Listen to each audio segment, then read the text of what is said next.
দেখো আজকে সরু চাকলি করেছি গুড় দিয়ে, শীতের দিনে খুবই ভালো লাগে। এই জন্য দেখো আতপ চাল নিয়েছি, পরিষ্কার আতপ চাল, পাহাড়ি আতপ বলে, আর বিউলির ডাল, এই দুটো একটু আর্ধেক, আর চালটা বেশি নিয়েছি, ডালটা একটু কম নিয়েছি।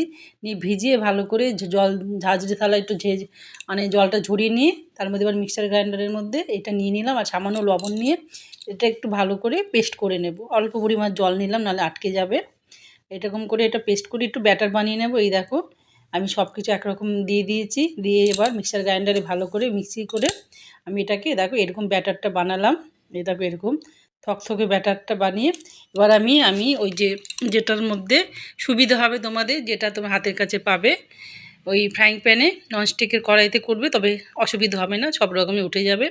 ওর মধ্যে আমি একটু বেগুনের বোটাটা দিয়ে তেলটা দিয়ে মাখিয়ে নিয়েছি।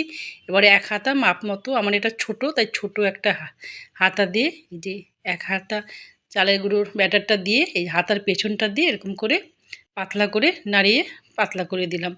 দেখো দিয়ে একটু মিডিয়াম ফ্লেমে এটাকে ধীরে ধীরে একটুখানি করতে দিতে হবে। দেখো ধীরে ধীরে এটাকে একটু বেশ ভালো করে ভাজা ভাজা হয়ে গেল। এটা উল্টিয়ে দিলাম, উল্টিয়ে দিয়ে দেখবে সাদা দুধের মতো, মানে ফকফকে সাদা, বেশ সুন্দর হয়েছে দেখতে। এটা গুড় দিয়ে খেতে খুবই ভালো লাগে।